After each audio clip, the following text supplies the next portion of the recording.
ଆରେ ଆଳୁ ପିଆଜ ରସୁଣ ଆସିଗଲ। ହଉ ଆଜି କ'ଣ ଶୁଣିବ କୁହ? ଅଜା ଆଜି ଗୋଟେ ଗପ ଶୁଣୁନା। ହଁ ଅଜା ଗୋଟେ ଭଲ ଗପ ଶୁଣାଅ ଆଜି। ଆଜି ହସ କଥା ଶୁଣିବନି, ଖାଲି ଗପ ଶୁଣିବ। ହଁ ଅଜା ଗପ ଶୁଣାଅ, ଆଜି ଗପ ଶୁଣିବା। ଆଉ ତମକୁ କେଉଁ ଗପ କହିବି? ଚତୁର କୁଆ ଗପ ଶୁଣିବ? ଚତୁର କୁଆ? ହଁ କହୁନା, ଚତୁର କୁଆ ଗପ ଆମେ ଶୁଣିବୁ। ହଉ ସେ ଅନେକ ଦିନ ତଳର କଥା, ଖରା ଦିନର କଥାଟିଏ। ଏକ ଖରାବେଳ ସମୟ ଜଙ୍ଗଲରେ ଗୋଟେ କୁଆଟେ ଉଡ଼ୁଥାଏ। ଆଉ ସେ ଉଡ଼ୁ ଉଡ଼ୁ ତାକୁ ଜୋରରେ ଶୋଷ ଲାଗିଲା। ଆଉ ସେ ଚାରିଆଡ଼େ ଦେଖିବାକୁ ଲାଗିଲା, ହେଲେ କେଉଁଠି ତାକୁ ପାଣି ଦେଖାଗଲା ନାହିଁ। ଝରଣା ଦେଖିଲା, ଝରଣା ଶୁଖିଲା ପଡ଼ିଛି। ନଦୀ ପାଖକୁ ଗଲା, ନଦୀ ବି ଶୁଖିଲା ପଡ଼ିଛି। ଯେ ସେ କରିବ କ'ଣ? ଏପଟେ ସେ ଉଡ଼ି ଉଡ଼ି ଗୋଟେ ଗାଁ ପାଖକୁ ଗଲା।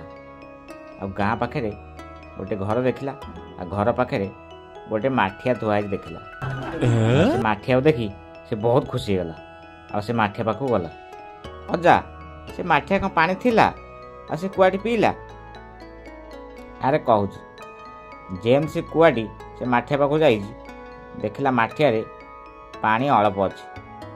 ଆଉ ସେ କ'ଣ କଲା ନା, ଥଣ୍ଟ ବଢ଼ିବାକୁ ଲାଗିଲା। ହେଲେ ସେ ପାଣି ପର୍ଯ୍ୟନ୍ତ ତା ଥଣ୍ଟ ପାଇଲାନି। ଅଜା ସେ ପୁଣି ପାଣି ପିଇଲା କେମିତି? ନା ସେଠୁ ଉଡ଼ି ପଳେଇଲା? ନାଇଁ, ସେ କୁଆଟି ବଡ଼ ଚତୁର ଥିଲା।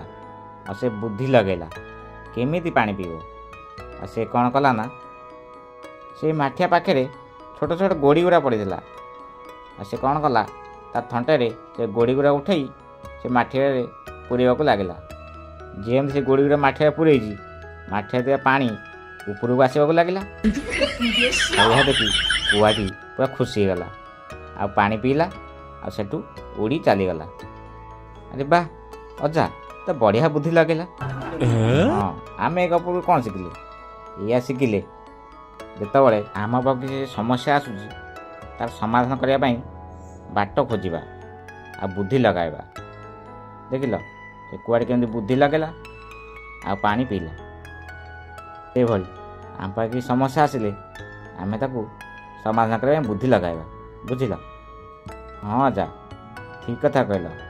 ଆମକୁ ବେଳେବେଳେ ସମସ୍ୟାର ସମାଧାନ କରିବା ପାଇଁ ବୁଦ୍ଧି ଲଗାଇବାକୁ ପଡ଼ିବ। ହଉ ଆଜି ପାଇଁ ଭିଡ଼ିଓଟି ଏତିକି ରଖିବା। ତୁମମାନେ ଘରକୁ ଯାଅ।